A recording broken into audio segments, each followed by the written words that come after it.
Hello and welcome to Open Conversations. My name is Mihiri. And my name is Raishka.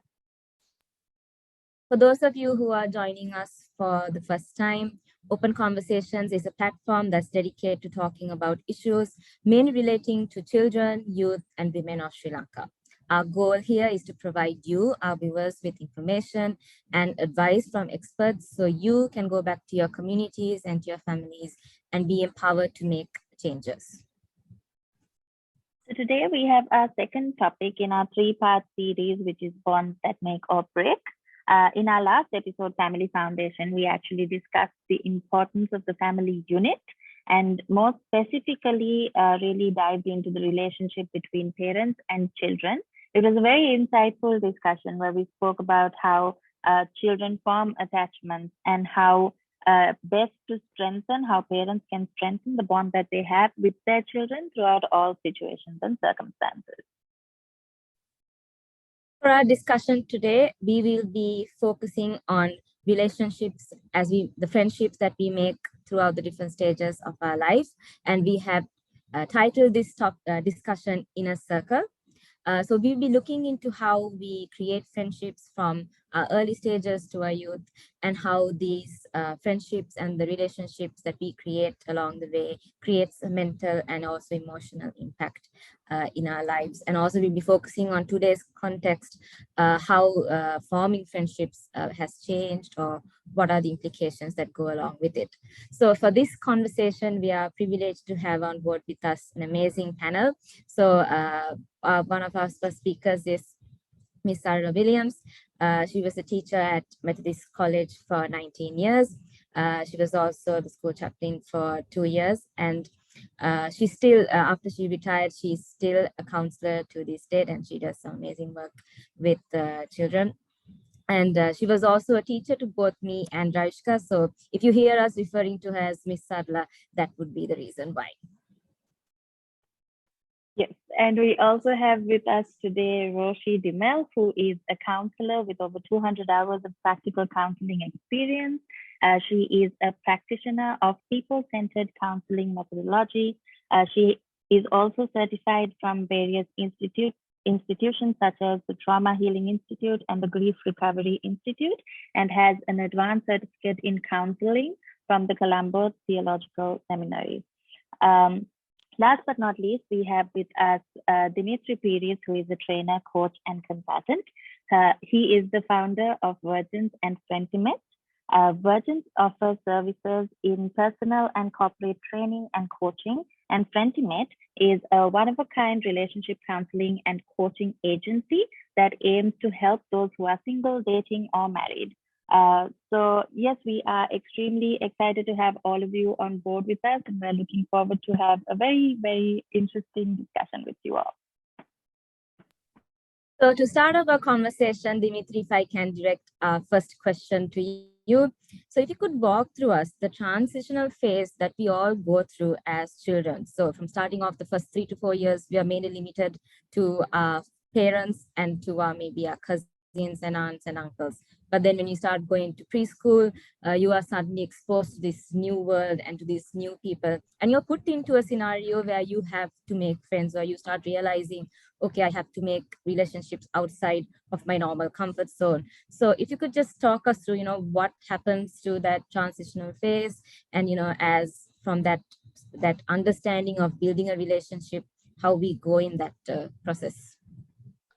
Yeah, thanks, Mihiri and Reshka, for having me, first of all, and thanks for that lovely introduction. Yeah, jumping into the topic. So, yeah, as you said, so I'll just jump in. So the first, the years of a child's development, you can look at it in so many frameworks. So one of the more popular frameworks is a concept called Stages of Development by Erik Erikson. He's a psychologist. And I am part of an organization called World Needs a Father, which uses this model to train men, and mainly fathers, how to handle their children in each of these stages. So it's quite relevant what you just asked. The first few stages of a child's life, we can split it into seasons. So for the sake of brevity and keeping things more concise, you can look at the years of 0 to 12. The years of 0 to 12 are called the parent impact years. Those are literally the years where a child is, as you all know, fully dependent on the parent, not just for the basic competencies, but also those subtle, more softer understanding development of things such as, identity, autonomy, understanding their values, self-worth. All that is between the years of 0 to 12. Now going into how children will engage with other children when they're entering school at ages 4, 5, those years, the parent impact years is the most, how do I say, it's the backbone, because even though they're interacting with other kids, and they're learning how to share and maybe not share and fight and understanding all these things, they go back to the parents. You see, the 0 to 12 years is called the parent impact years because the child is influenced by the parents 80%, and only 20% is the influence from the outside sources, which is peers and media and other friendships. So whatever happens with new friendships and new engagements, the child will always come back home and tell their parents and say, Ami, this happened. Or Tati, why did this happen? The reference check is always back to the parents. So this is why it's called the parent impact years. And I mean, we all can think of the times when, we went back to my parents, crying back to them, and maybe we can ask our parents, and they will reaffirm this, that we used to come back and tell them everything that happened in school and everything that we did and what happened and what not.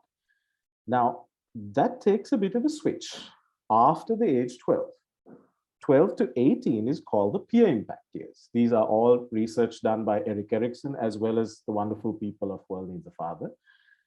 The 12 to 18 impact years is called the peer impact years, for good reason, because 80% of what a child is influenced by is by the peers, and only 20% is by the parents. Now, I could totally relate to this because looking at my teen years, you see, I also, I was part of many different schools because I had a learning disorder and I was switched from school to school, and that was how my parents kind of dealt with it. So I had to learn how to make friends fast. And by the peer impact years, I stopped checking with my parents on what's the right thing these kids are doing, what the wrong thing these kids are doing. When it came to, learning about sex and drugs and friendships and relationships, good and bad, the peer impact years, I would stop asking my parents, is this right, is this wrong? Because I started trusting these new friends. And needless to say, I had healthy friendships and very unhealthy friendships as well, which we'll get more into.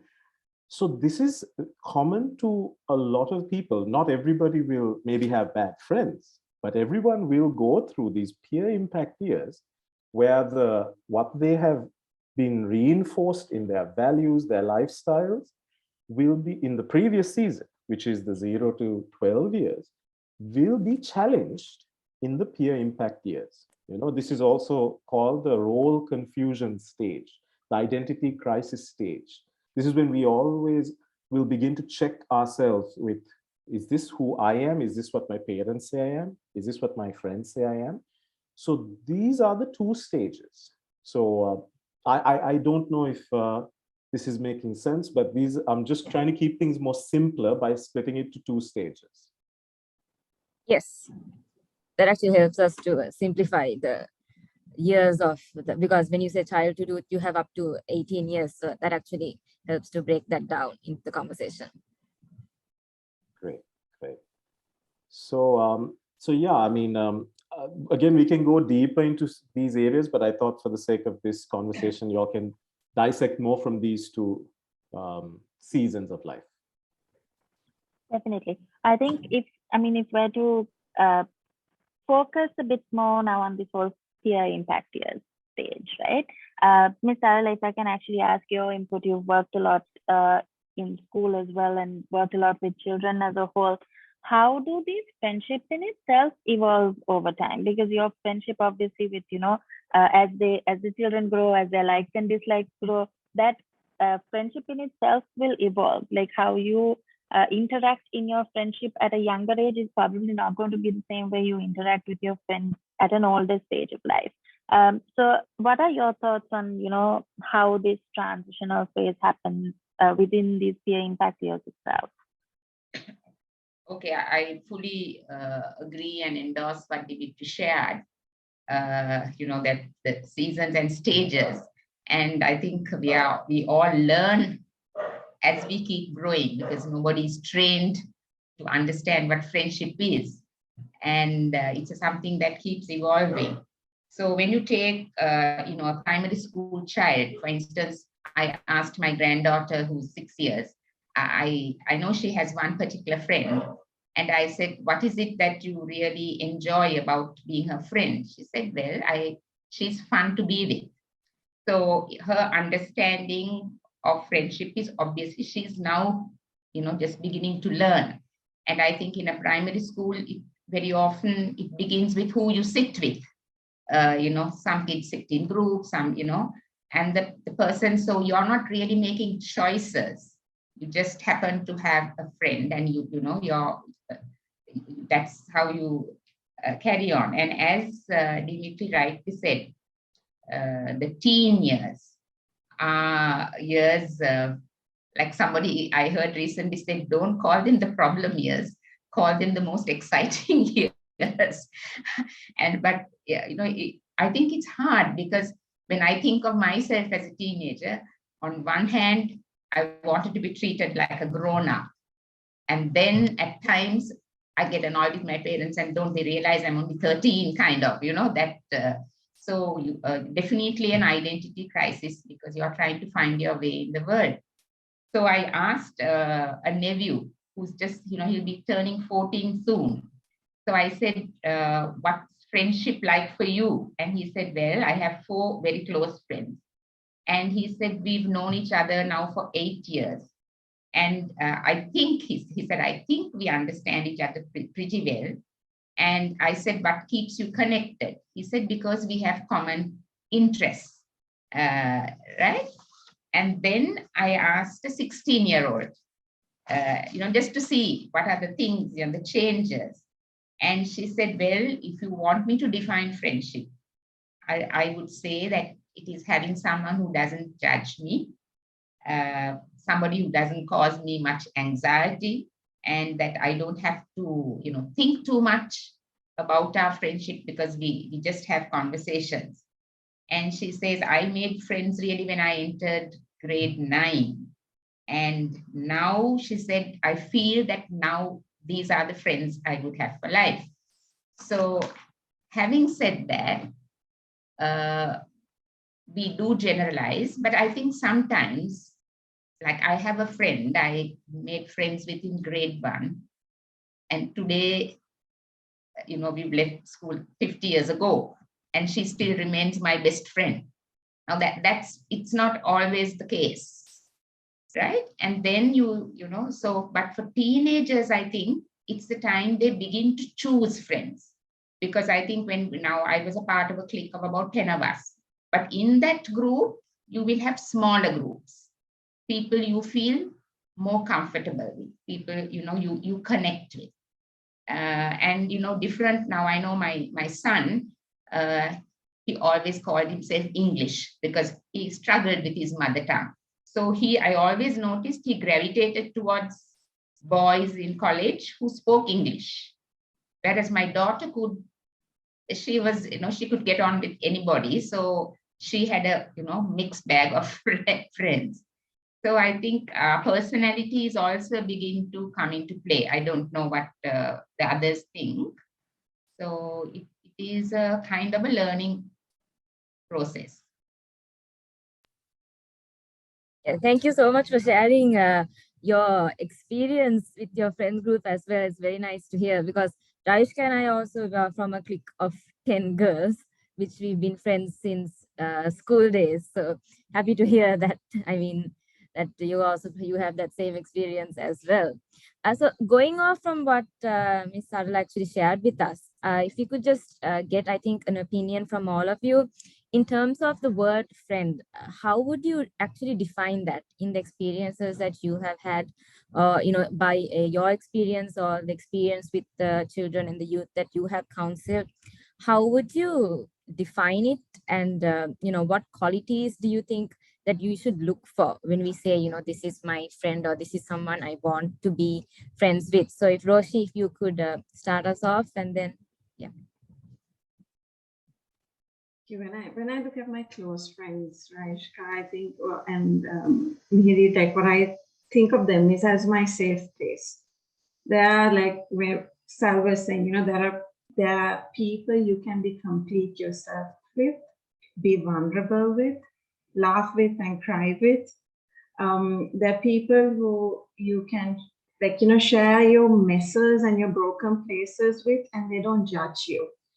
And there are also the people who help you remember who you are when you can't remember it yourself, because that happens to all of us, right? Sometimes you get so overwhelmed with issues and stuff like that, you don't know where you started. And a good friend is somebody who will listen to you, hear you through without judgment, and yet at the same time have the courage to tell you, look, remember, this is who you are. Where does this fit in? So for me, my friends are my safe place, and they have been my rock bed when I was going through the different challenges, through whether it's work challenges or relationship challenges, or sometimes the challenges you have with family, or sometimes just insecurities. When you feel you can't believe in yourself, you need a cheering squad. And that's what close friends are, because they know you at your best, they know you at your worst, and they still love you unconditionally. Dimitri and Ms. Sarla, is there something you would like to add to that definition that Roshi just shared with us? Yeah, definitely. I also would. I totally agree that it being a safe place. And as much as I have a wonderful husband, I think I need my girlfriends very much, because I think because we are, we, like they say, men are from Mars and women are from Venus. I think a girlfriend understands me. When my husband looks at me puzzled, I think a girlfriend would know exactly what I'm saying. So it is like Roshi said, they hear you, right, without any judgment. And yet I have these friends who also point out my blind spots, because I need honest friends to tell me that, not friends who talk behind my back, but who, because they love me and because our friendship has grown to this, and being able to be vulnerable, to vent when I need to by nature, I used to be a very moody person. So, but somebody who understood my moods as well, and still accept me. And you're perfectly right, Roshi, about the cheering squad, because there are low points we all go through. And we just need that much of affirmation, not for what I do, but just for who I am. And I think that really means so much. Yes, Dimitri, you want to add to that? Yeah, I mean, Sal and Roshi pretty much said a great deal, which I don't need to repeat. So I agree with everything they said. Yeah, basically, empathy is very high on my list. But again, I don't expect all my friends to have empathy. But good friendships will have a little bit of tolerance, understanding, willing to forgive, willing to accept mistakes. And again, friendships have different dynamics. So some friends I have are far more empathetic than others.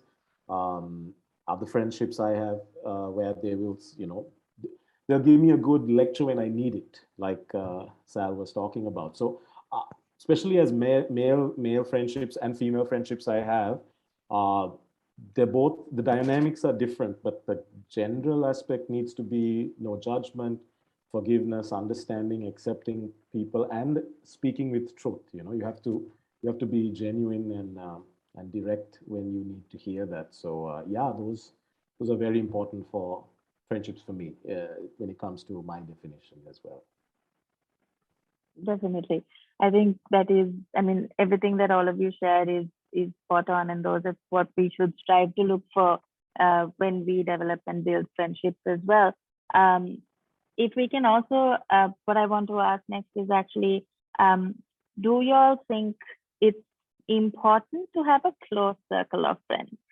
Because, I mean, see, throughout our entire life, it's not like we're just going to have that same circle of friends throughout our life, right? You're going to interact with more people, you meet acquaintances, you know, in school and uni, in work, there's so many different places. And I think easily a lot of people can say they have a lot of friends.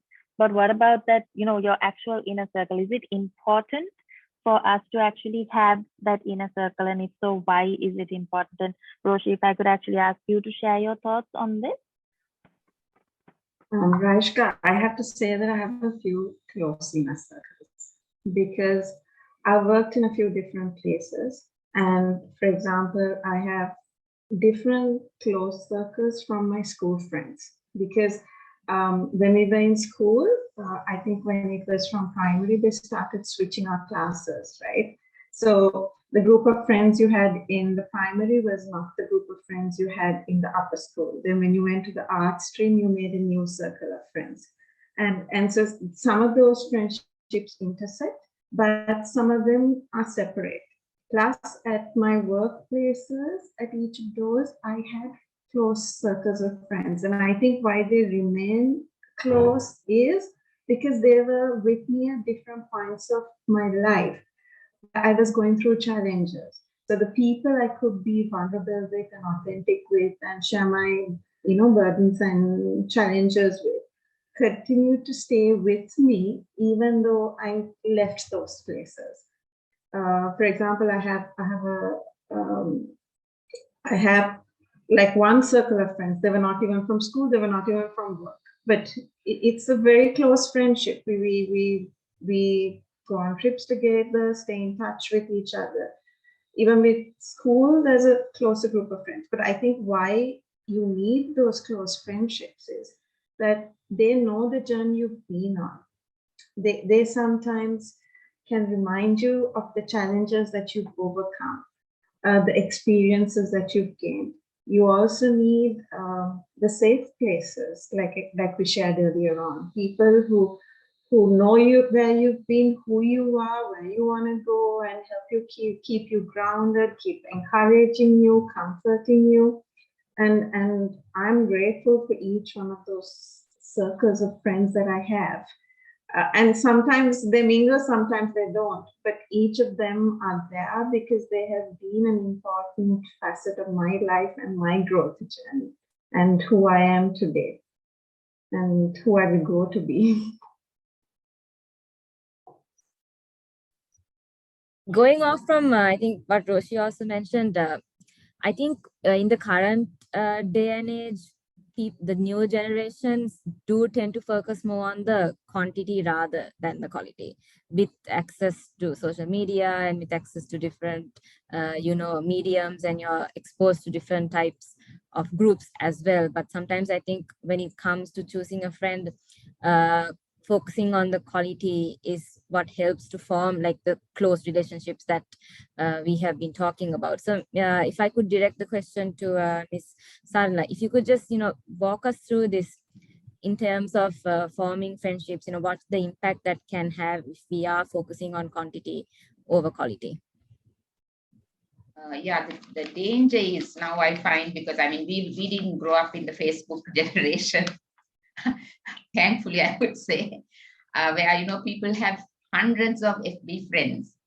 And yet, when I talk to young people, late teens, young adults, lots of them, the common theme that is we are lonely. And so then, when I get into contact, I said, why do you think that is? They said, we are scared to be vulnerable. And their whole, how they are viewing people is what they see, the pictures, the images that are put, whether it's on Instagram, because I understand Instagram is for young people, FBs, they say for our mothers. So So in whatever form, and I had this 18-year-old from a overseas school, from an international school, and she told me how it was so important for her that people have a good image of her. So she kept posting beautiful pictures.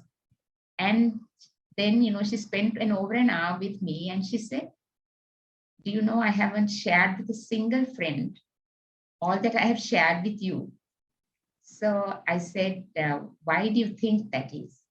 She said, possibly because I'm scared to be vulnerable and open and share the other side of me, which I'm not sure whether it will be acceptable. So then I had to, walk her through to find out who are her friends and whether she could begin to just trust one person. And I said, it is a set, in one sense, there is a risk, but the importance of having a close group is because it develops over a period of time. Having said that, I was I was more of an introvert and a closed person. So I would not share, I would listen. I was a very good listener, but not share much about myself. But I think now at the age I am, at 67, I have no qualms about telling that. I am, to be vulnerable is not hard, because I don't think I'm at a stage when I'm worried about what so-and-so thinks of me. But when you are growing, it's natural. So I think it's good for young people to choose, like you said, you choose. It's unlike your family, you make choices in the friendships that you make. And then with your relationship, there may be times when you are open and somebody breaks confidence, but that's part of the process. You have to risk to a little bit in order to develop friendships. So I think having a core is so important, but that happens over time. If I just can share on that, I think one of the key things of a close friendship is where you know whether it's a close friendship is whether you have the freedom to be vulnerable. It's not like, how many people are on your Facebook, but how many people actually know what you're struggling, your bad days as well as your good days. Definitely, because I think in any close friendship, if you feel like you need to tiptoe, you're not going to be comfortable at all, and you're actually not yourself. So yeah, that would probably lead to quite a lot of stress down the line. So talking about sorry, Dimitri, do you want to add something? Yeah. If I could just add to that, I agree with what both Sal and Roshi said. I also feel I think it's really important especially in the areas of counseling, as we all are, when we're counseling the younger crowd, it's so important to help them to understand how to form healthy friendships. Because, I think both of you all have gone to the same school your whole life. You all are blessed to be able to have, all of you all have blessed to have, this similar group, if not the class or if not the batch you all have grown up with. So the challenges of making new friends wasn't really a huge issue for you all. Whereas, as Roshi pointed out, as you start to work with different sectors and different groups, you start to make new friendships. So it's the understanding of how to form new friendships should start at an early stage. In my case, I had no choice. I went to 5 different schools by the time I finished my A-levels. So that's not healthy at all, by the way. But I had to learn how to make new friendships and learn how the friendship dynamics works, the hierarchies within friendships, and different school dynamics, different language sectors. And also I live in 3 different countries, lived in 6 different cities. So by the time I got married, my wedding party and my friends were actually, I looked at the friend list, and my gosh, it was like a handful of friends from here and there from all spectrums of life. And I noticed, they're so different from each other, but the dynamics I had with each one of them was intimate. I won't say equal, but it's intimate and different. I don't know if this makes sense. But so that ability by the way, I'm not saying I did learn how to make friendships consciously. It was only in hindsight that I look back and I understand, oh yeah, that worked out and that didn't. But that aspect, the ability to make friendships, I think that's the key, because you can make great friendships in your late teens, in your early 20s, early 30s. I've made some great friendships even after I got married. We have some married couples who are blessing our life as we speak. So the ability to assess healthy relationships at any season of your life, I think that's something to really zone in on. Definitely, 100% agree. And if I'm to actually kind of build up on that as well, where we're kind of, really dissecting and kind of identifying the different types of friendships that you develop along the way as well. I think Ms. Sarla kind of mentioned this a little earlier, why, how she, as close as she is to her husband, the importance of having her girlfriend around, right? So, I know people who sometimes they might not interact, say if it's a girl, I know they have majority friends from the opposite gender. Not that there's anything wrong with that. And, everyone builds friendships the way that, they are comfortable, and it's different for everyone. But I think there is something special and something very important in having close friends of the same gender as well. So if we could kind of touch on that, like what is the importance of having friends or close friends from the same gender? Like what does that actually add to your life? Not that you shouldn't be friends with the other genders, of course, but why is it important? I think there are certain things like, in a broad way to talk about, like only the same gender will probably be able to relate to you in certain circumstances. So things like that, right? And I'd actually like all of you to share your views on it as well. I mean, we have both genders represented here as well. So I'd actually like to hear from all of you on your take on this as well. And Roshi, maybe we can start off with you, and then everyone else can also please share your thoughts. Okay, so my school friends and I, like, we created a roster about 3-4 years ago, where we each used to take a turn every month to make sure that we meet. And those meeting times used to be our times of sanity, because it felt like that's the time we could just come, forget everything else, and it was just about us, right? And there was, it's not that all my friends, they're blessed with really great marriages, they love their kids, but there's a different dynamic when women come together, the level of sharing, even when it comes to intimate problems. I mean, guys are instinctively problem solvers, right? You tell them something, they'll try and tell you how to fix it.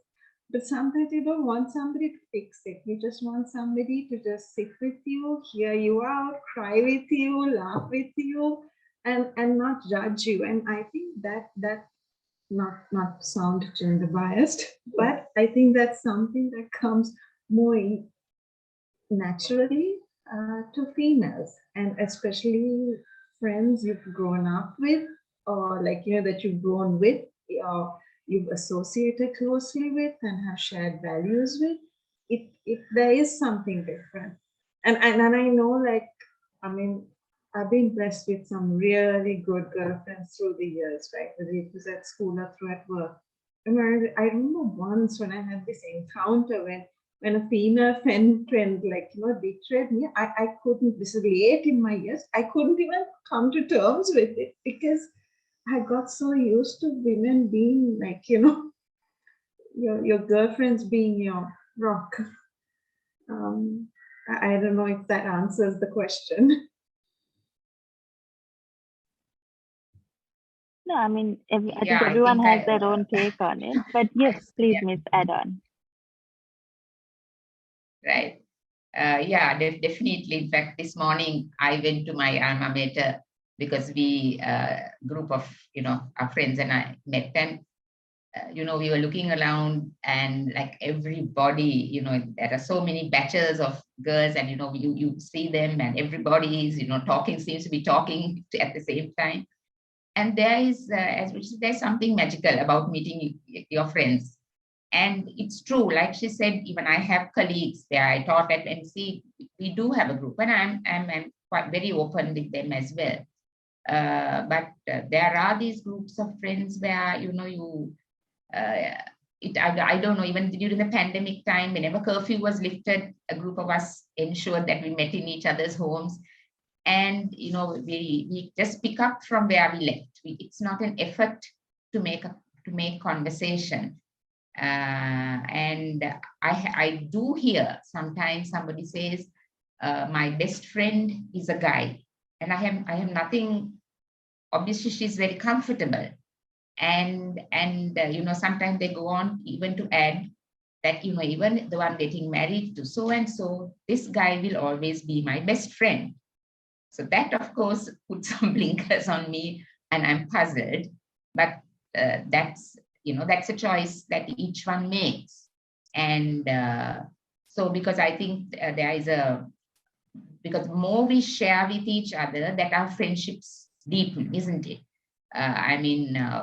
Even take the two of you, Raishka and Mihri, what you were in school and what you are today, I think you would agree that there is more depth to your friendship and relationship in terms of what you share.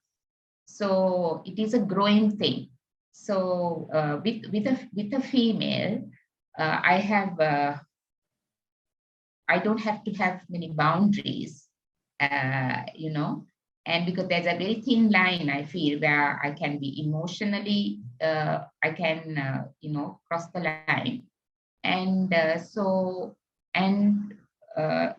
like Roshi said, she would, I feel, understand, because we are relational and guys are more problem solved. If I share something with my husband, immediately, like, he wants to fix it, I said, no, just listen to me.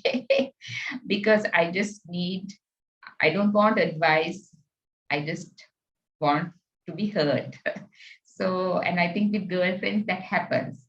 Anyway, Dimitri can beg to differ if he wants to. If I can just ask one small question, I think if in your experiences that you've had, I've also come across girls who say, I don't have a girl best friend, or I don't have a clique of girls. My best friend is a guy. And if you ask them why, they say, you can't trust a woman, or you can't trust girls. Do you think that is something that they have experienced from their life experience and the relationships that they were forming as kids? That's an opinion that gets formed, or do you think that's more of a personality thing that's happening? If either Roshi or Sarla, both of you, you've touched on this. It might be a bit of both. I have some really close guy friends, but I'm thinking, like, that because I was a bit of a tomboy, it was easy for me to make friends with guys, and I was comfortable with them. And today I have some really close guy friends. So I think that personality would make it sometimes easier for you to relate to somebody, but especially if you had a bad experience, like if I had that later experience earlier in my years, maybe my response would have been different. Once if you've had a bad relationship with a girl and then you come across a guy friend who's been more trustworthy, I guess that your experience forms your opinion, right? So I think it's a combination of both. Yeah, definitely. And sometimes you need, when it's a certain issue, you need some objective thinking also. Yeah. So, which your girlfriend may not give you. Yeah. So, yeah, I also grew up with 4 brothers. So, interacting with guys, we were used to, their friends were always in and out, and we were used to interacting. So it is not that you cannot confide in, or you cannot get advice or have a different viewpoint from a guy, because I think sometimes guys do give some, heart, something that you've never even thought of. Yeah. So from their perspective, I think it does help having a boy's view. Yeah. Yeah, I can, like, I mean, I remember I was going through like this bad relationship for a very long time, right? And there were lots of my girlfriends who were with me during that time. But one particular incident where I was really upset about this. Two of my guy friends came to the place I was working at. And then when I saw them, I was upset. I broke down, right? And what they told me that day, it struck a chord more than what my friends had said, because they put it in a guy perspective. It was so logical and rational. And it was like basically what they told me is, don't let somebody treat you the way you wouldn't treat them. But the way they said it, like, struck a chord. And I think that's what Auntie Sal was also saying, that sometimes, like, there's a role that they also play, which is really vital. I think it's important to have friendships with both genders, because sometimes that also protects you from getting into the wrong kind of relationship also. That's true. Dimitri, please, if you could please share your perspective as a male on this particular aspect of friendship. You We'd feel love to hear. outnumbered, Dimitri. I absolutely have to be very careful with my words with all these lovely ladies here. But no, absolutely agree with everything what both Roshi and Sal said. Yeah, especially, I mean, so just to separate this, so male-male relationships, it's of course very different dynamics where men end up sharing their thoughts and feelings through events, through projects, through sports, through activities, through challenges, through building something, breaking something. In between that is where the sparks of intimacy begin. It's not a whole flood of intimacy similar to the female-female relationships where you can gather together and pour your hearts out, even cry together and share together, which is healthy. But it's different with men, and so it's completely different to male and female dynamics.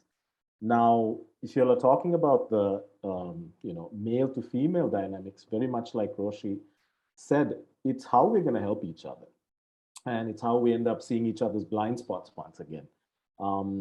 I have to say, I guess in my case, it's kind of funny because my wife was one of my best friends for 6 years, where we were good friends for 6 years, and then only we got into a relationship.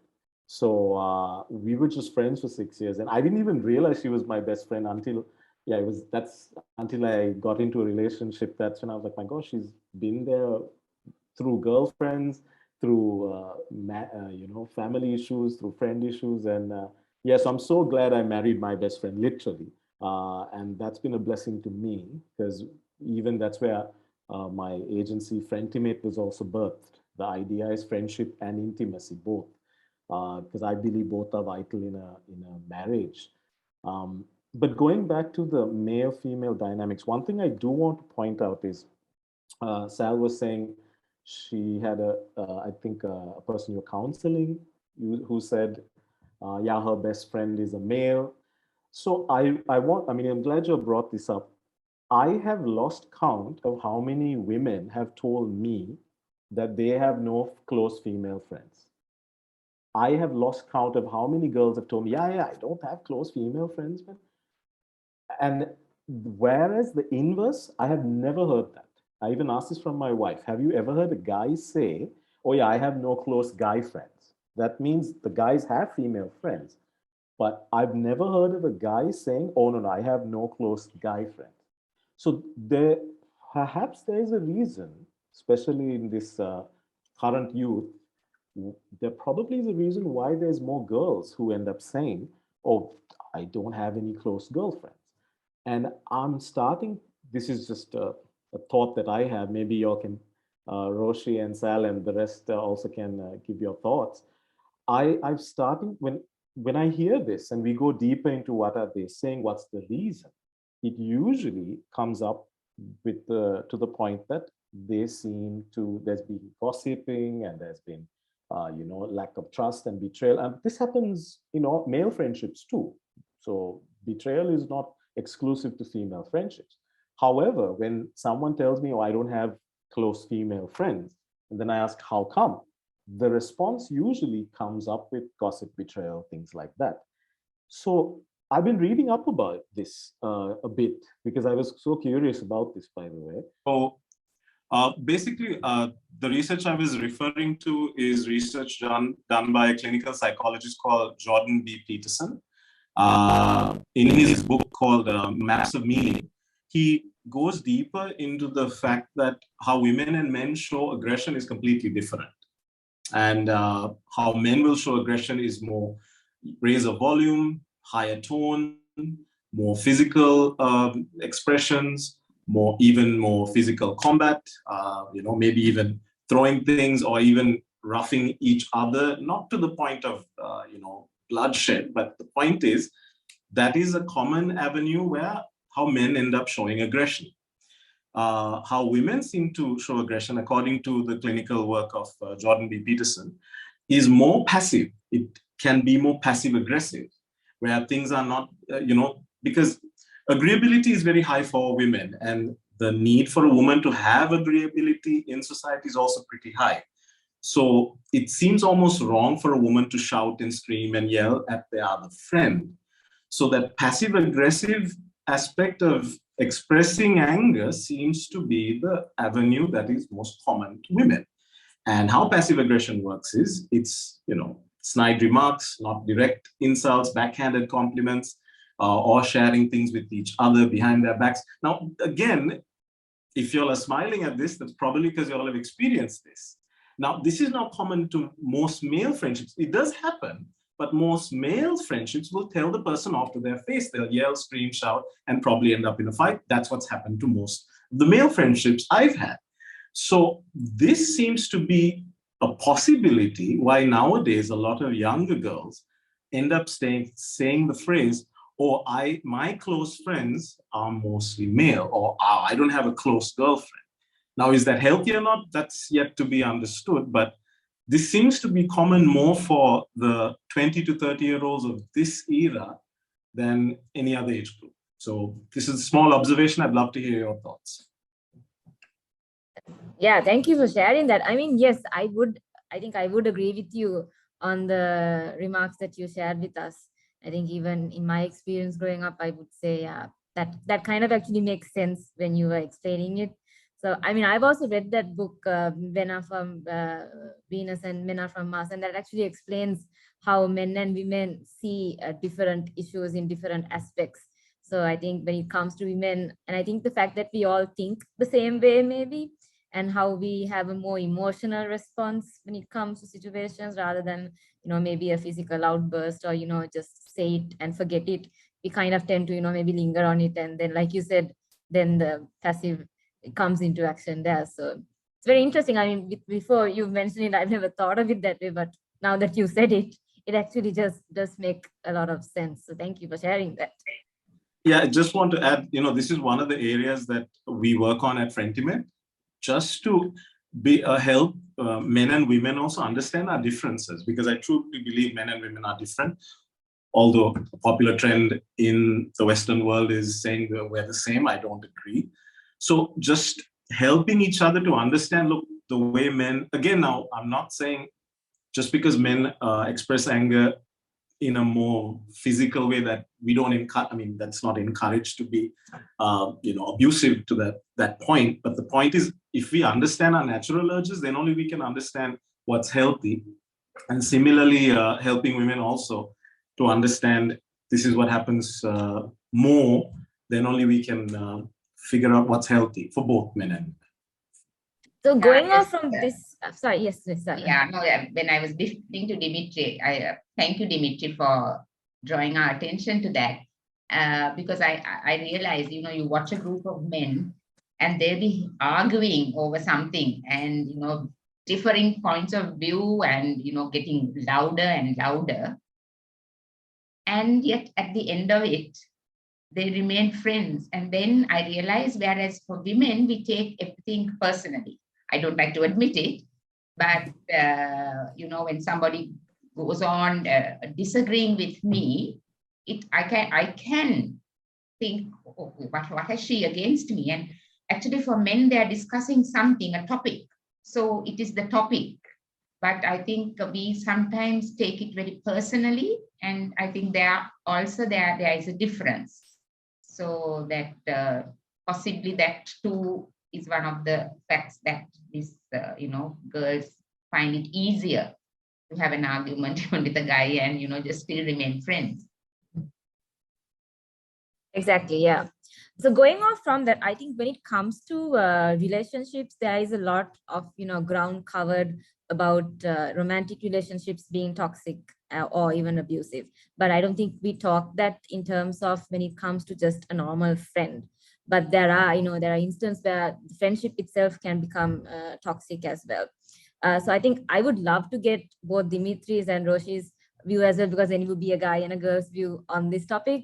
So if you can just walk us through, how do we realize when friendship is toxic, or what are the red flags that we should be looking out? Because I don't think that's in our radar consciously. Whereas when you're in a romantic relationship, maybe starting out a romantic relationship, you are more conscious to see, okay, is this guy or is this girl worth the time? But I think when it comes to friendships, we don't really pay attention to it in that way, because we don't think this can be toxic or this can become abusive in any sense. So if you could just walk us through this and give maybe a little bit of advice to anyone who might be listening in and they themselves are finding it that they are in a toxic relationships.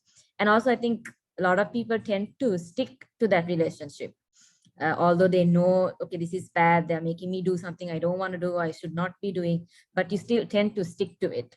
So I think especially if you're a teenager, you would tend to most likely stick to that person and just go along with whatever they are either making you do or whatever they're doing to you mentally or emotionally. So Dimitri, if you could start us off in the conversation. Yeah, can you hear me? Yes. Great. Yeah, so I'll jump right in. So there's a great book which has personally helped me by Henry Cloud and John Townsend called Safe People. It's called Safe People. You can check it out. I shared the covers with you. So this book has personally helped me because I had a couple of toxic friendships which I really it baffled me. And believe it or not, this book really helped me to figure things out. So the basic idea is, first we need to understand, is a person safe and unsafe? That's the most basic category we need to really assess. And it's difficult to assess that with people who we have had as friends for a really long time in our lives. See, that's the challenge with people who have gone to the same school for years and years, and you have the same circle of friends for all these years. You tend to forgive them because I've known them for so long. They've been in my life. We've shared each other's, so many stages of our life together. So no, that's how they are. However, if you filter through the basic, tiers of safe and unsafe, you might actually look at these old friendships a little differently. So some of the basic things should be: are you comfortable? Do you feel comfortable in their presence? Do you feel that you can share good news? Do you actually share good news around these people?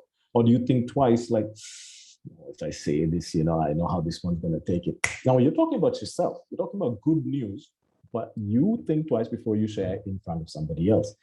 That's a red flag right there. Similarly, it's bad news. If you are you free to share bad news with somebody, who you consider a friend? Or do you think back like, no, I'm not going to tell so and so what happened. That's a bad idea. These are the most fundamental, most basic level red flags of being in, I don't want to call it toxic, but I will certainly call it an unsafe friendship. Because clearly you don't feel safe to share good news. Because when you share good news with a friend, they should be able to celebrate with you, encourage with you. As Roshi said, be your cheerleader. That should be a natural. And similarly, are you, vulnerable enough to share your bad news? You should be. So those would be the most basic level. The fact that you feel that they're going to judge you, you feel that, they are not going to really encourage you, maybe speak ill of you. These are the most basic levels. Good news, bad news. That should be the most fundamental level. I'll leave room for the others also to share before I go deeper, but I would say that's the starting point. Do you have friends that you don't share good news and you don't share bad news with?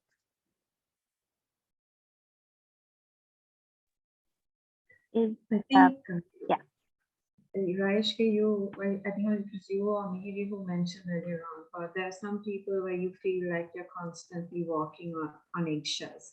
So if you're not comfortable in being yourself around that person, if you are constantly trying to be on your best behavior so that you are winning that person's approval, and you're afraid that if you don't act the way they want you to and say the things they want you to, that they're going to get mad at you and that's going to put your friendship at risk, then that is a toxic friendship.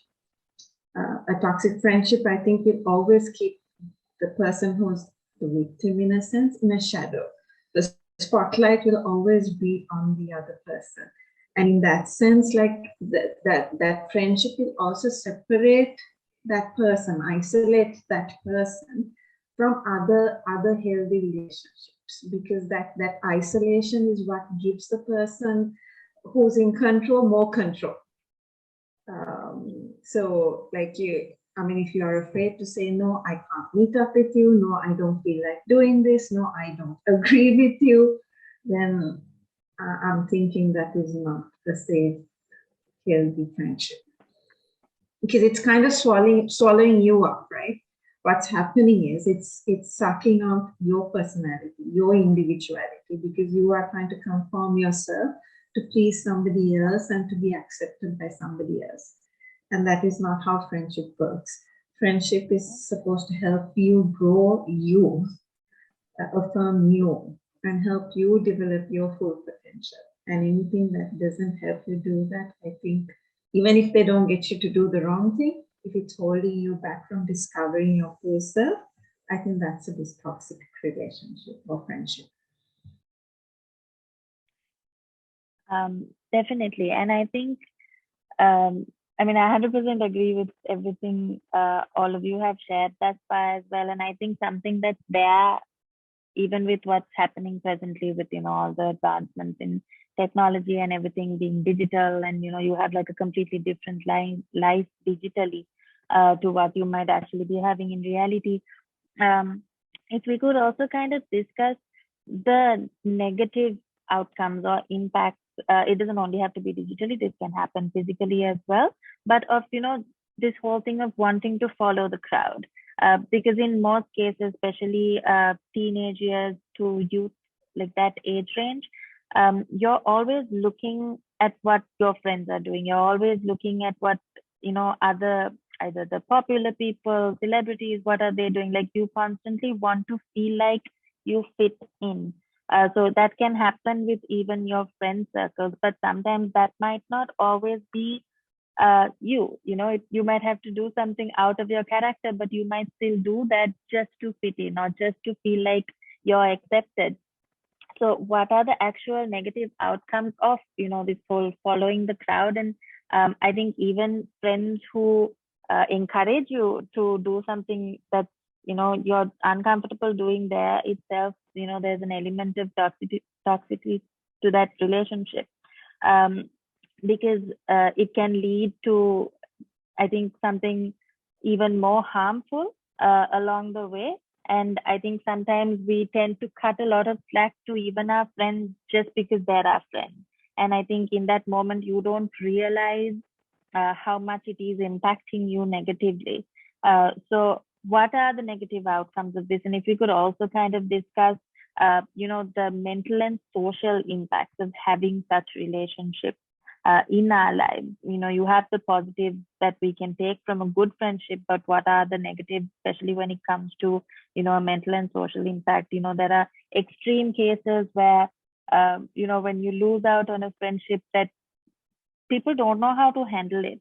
And there are cases where, it could be people trying to, I think the most extreme I can think of is trying to commit suicide because they lose certain friendships because they feel like they don't belong or they don't have anyone around them. I think there's a lot to unpack when it comes to this specific topic. So I think if we can actually start, Ms. Sarla, with you and, all of you, please do chip in and share, as I'm sure you have a lot to contribute as well.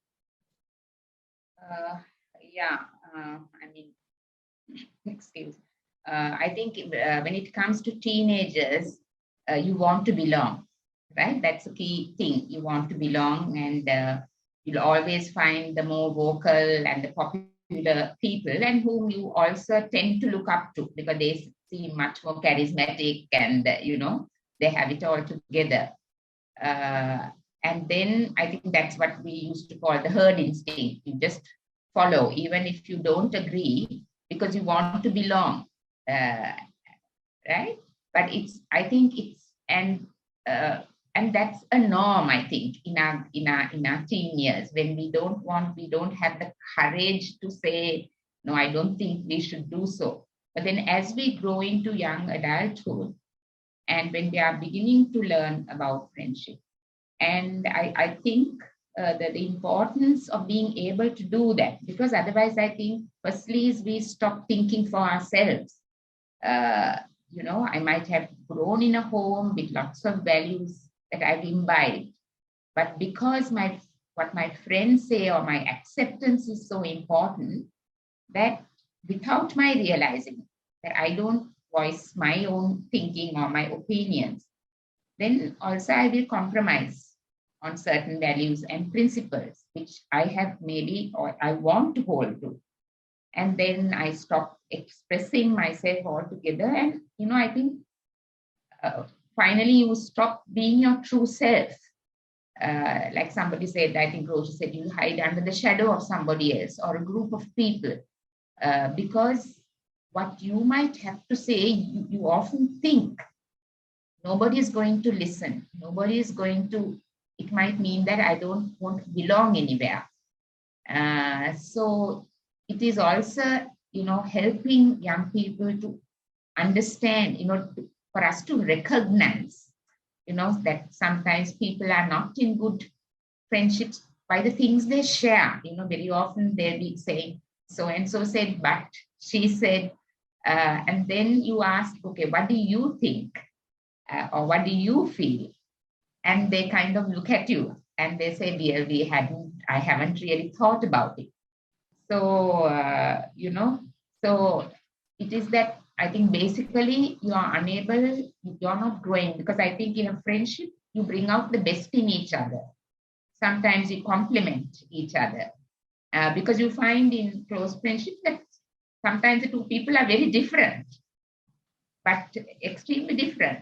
But the there are lots of commonalities and the factors that hold you together.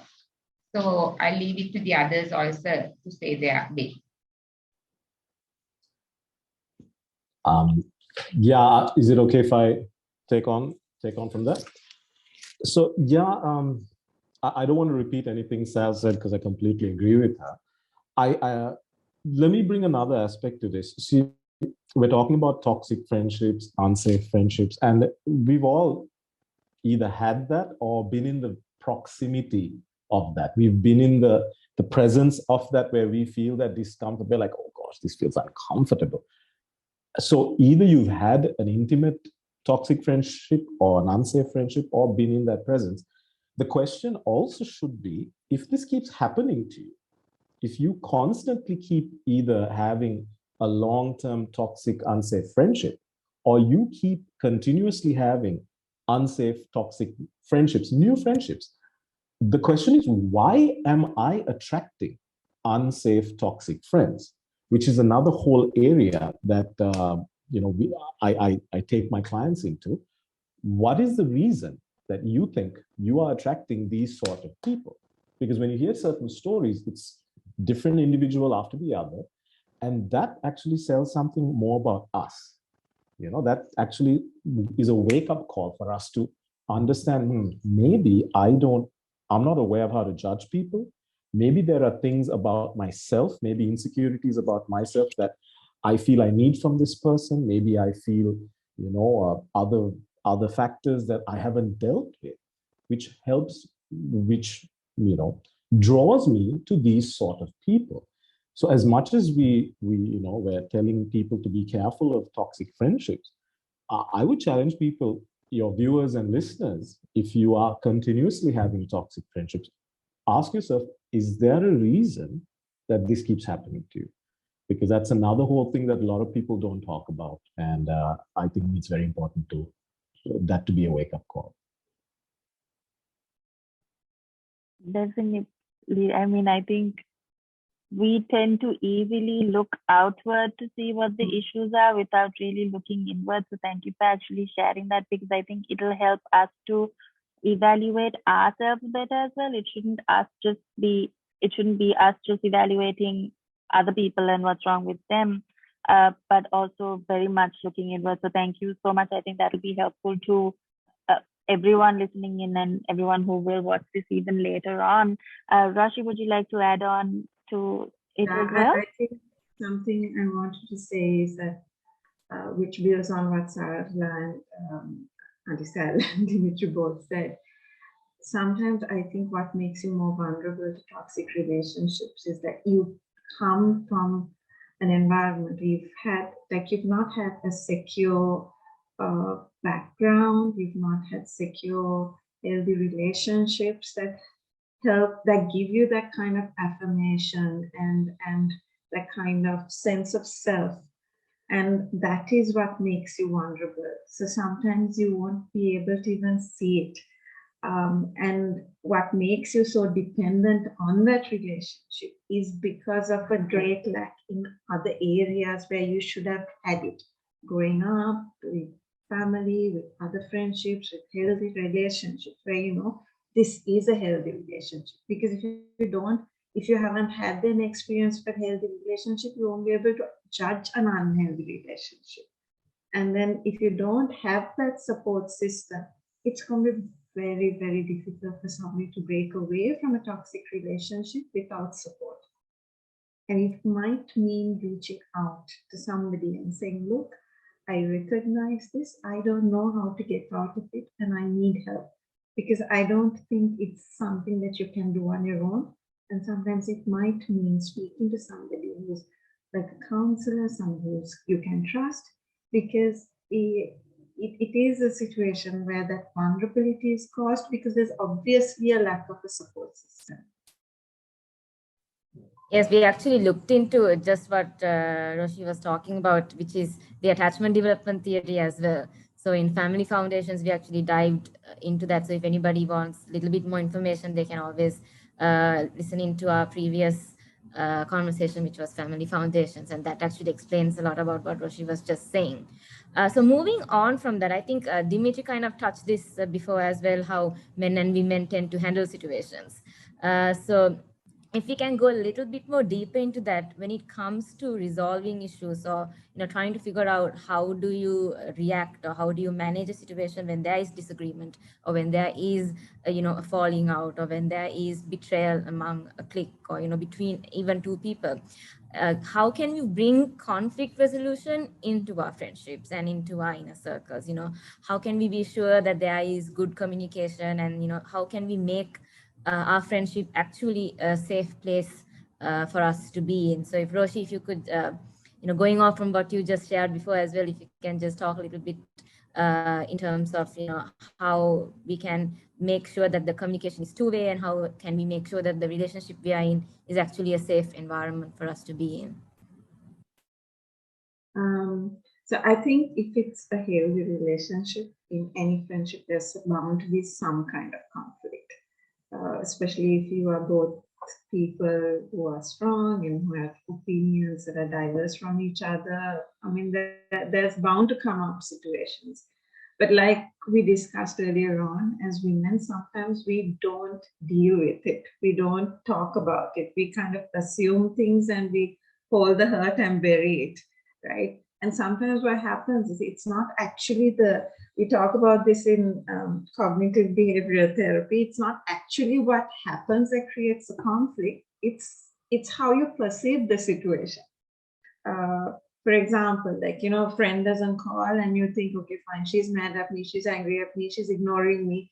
And then you get all caught up and then you think, okay, like, we're not going to be friends. Like, but actually it might be that life situation has been such that even though she wanted to be in touch, she couldn't. But now, unless you take the courage to drop a message or call and ask, is everything okay? I haven't heard from you. I was wondering whether you were upset with me, and you give that person the forum to say, yes, I am upset because of this, and you talk it out. Or no, I wasn't upset. I was just busy. I couldn't, it's that open, being not afraid, not being afraid to be honest. And if you sense an issue, say, I feel there's something going on here. Can we talk about it? And maybe just bring it out into the open, and being okay with the conflict in a sense, not being afraid of the conflict, but looking at it as a way of, that actually sometimes conflicts actually make it stronger, your friendship stronger. It's hiding and not dealing with the friendship that breaks friendships, not actually facing conflicts and fighting it out. Yes, I completely agree with that as well. From experience, I mean, like I said, we've had a clique of 10 girls growing up. So our teenage years, it was the 10 of us trying to figure 10 different personalities. Yeah. So we've had moments where it's been a blown out fight, or we would disagree with one another. But I think because of that, because especially that happened in our teenage years, where we were able to be open with one another and tell, okay, look, I don't agree with you there, or you did a mistake here. Our friendship has lasted up to now. Yeah. So I think I completely agree, talking it out and making sure that what you think, you put it out there, so the other person doesn't have another understanding about what is actually going on. It's key to forming a good relationship. Dimitri, do you want to share? Sorry, yeah. And like in every relationship, right? It's being able to say, I think I may have hurt you. I didn't mean to. I'm sorry. Just being able to apologize. Yes, completely agree with that. Dimitri, do you want to add on in terms of, Guy, your perspective on this? Yeah, I mean, not going to say anything. I'm not going to repeat anything Roshi said, because it made perfect sense. Within friends, when it comes to conflict, obviously, is, this, especially nowadays, it's this fear to offend somebody. It's this fear to offend. And I've heard people who say, oh, I have such a good friendship with this person, I've never argued with them. And I'm like, sound like you don't really know them very well, because, that's like if someone says, oh, in our marriage, we've never argued. I'm like, are you sure you're married? Because it doesn't quite work that way. This fear, especially nowadays, more than I would say our age, and maybe people who are younger, maybe in their 20s, there's this fear to offend. And I truly think that comes more with the need to have affirmation from social media, and all this influx of outward media that affirms you. So the biggest fear is to offend somebody, but you can't really know someone if you have the fear to offend, because to be able to think, I mean, I'm going to quote Jordan Peterson because I'm a huge fan of his work. He says to be able to think, you have to have the risk of offending somebody. Because if you're not going to understand how someone thinks, you're going to be too afraid to ask certain questions. And if you're going to be afraid to ask certain questions, you're never going to know what they're thinking. And if what's keeping you from asking those questions is the fear of offending them, you're not really going to know somebody. So coming full circle to conflicts in friendships, the fear of offending somebody is not healthy in a friendship. You need to accept that conflict is a part of life, part of marriage, part of friendship. And once you accept that, then and only then can you have intimacy in a friendship.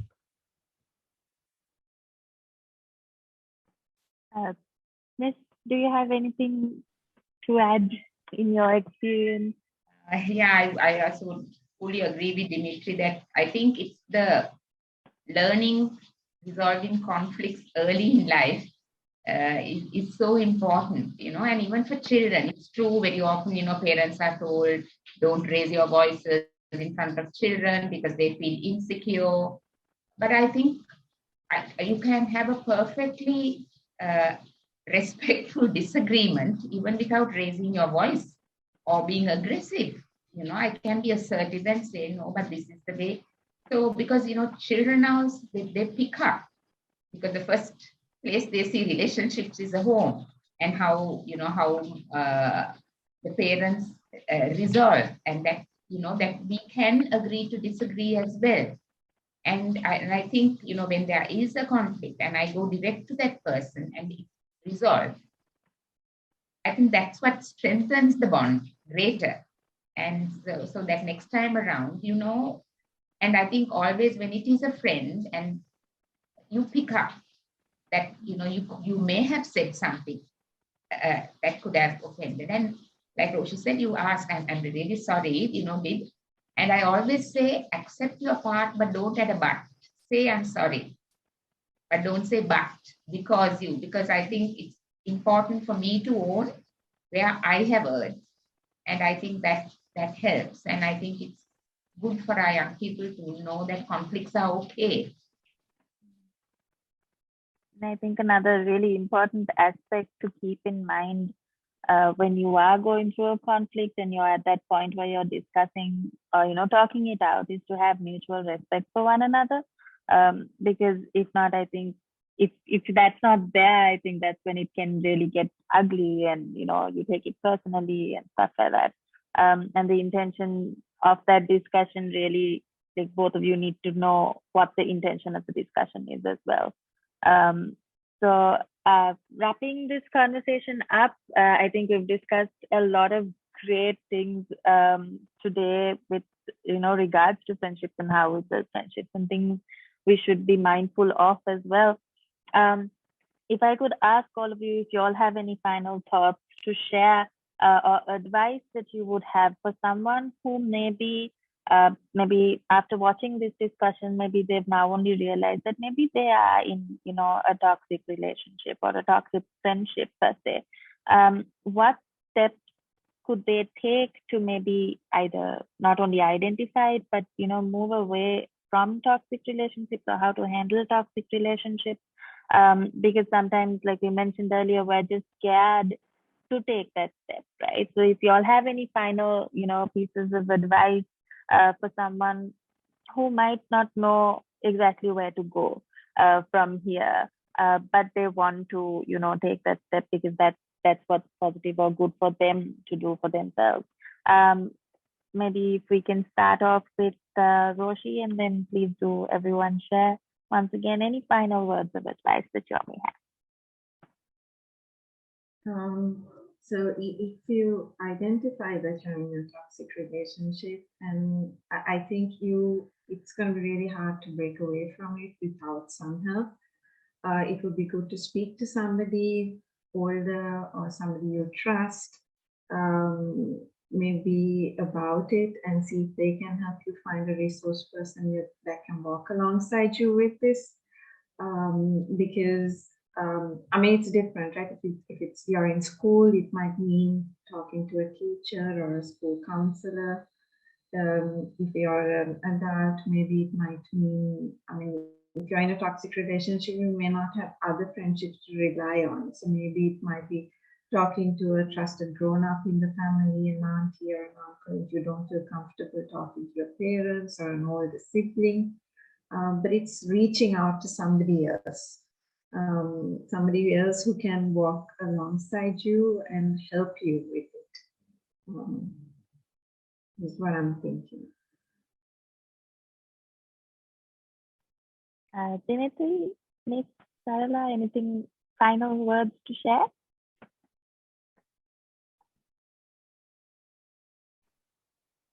Sarla, why don't you go?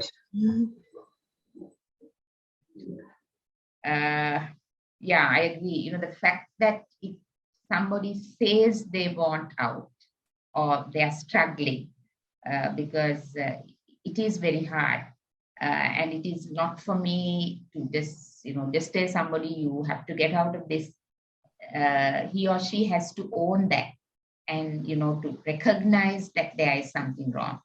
And then, as Dimitri very rightfully pointed out earlier, the issue is also with that person. If I am in a toxic relationship, I have to figure out what is it that all my insecurities or how I grew up, and that this is the only secure friendship I've had so far. So breaking away is very difficult. And as Roshi rightly said, I would need somebody, because it's not going to be a 1, 2, 3 step thing. It's first trying to understand myself.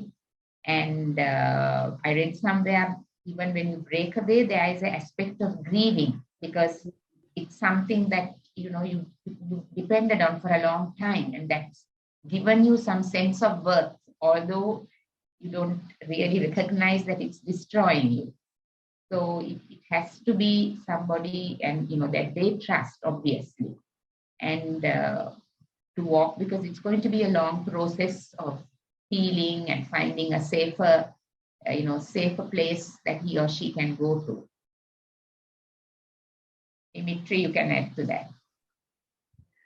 So since Sal and Roshi said that getting help is one of the most important things, I'm going to shamelessly plug my counseling and coaching agency. So if there's anybody listening out here who is struggling in any of these areas that we just talked about, Friendtimate is a place where you can get help. I'll share my contact details with Mihiri and Reushka. Support@friendtimate.com is the email address. The phone numbers I'll share as well. So do seek help, and we have certified counselors and coaches, relationship coaches, personal counseling. All this is available to you. And leaving one practical thought about toxic relationship. There's so many. There's such a large list and variety of red flags to watch out for. But I'll speak a common one, which I personally experience, is if there's people you're associating with and they're constantly negatively talking about other people and other friends, you better know that they're talking about you too. So, and if there's someone listening saying, no, they're not talking about me. Yes, they're talking about you as well. So be warned, be careful, and take care of yourself around people like that. Thank you so much. And that brings into a conclusion our topic today. We hope that if you're listening in or if you're watching this later, that this discussion will be useful to you and it will enlighten you. A big thank you to our guest speakers who are with us today. Thank you for being here. Thank you for taking time to have this discussion, and thank you for sharing your valuable knowledge and experience. And in general, thank you for the service that you are doing, especially to young children and to youth. Thank you so much for all that you are doing for our communities. For those of you watching, if you haven't seen our previous discussions on the Family Foundation topic, you can check that out on our YouTube channel as well. And it will give you a lot more insight to some of the things that we discussed here today during our session as well. Our next topic is actually the last topic for this series, which we have called Mr. or Mrs. Right. And during this topic, we will be diving into all things related to life partners, significant others, and, as some people call it, the better half. So please do make sure to join us for that discussion as well.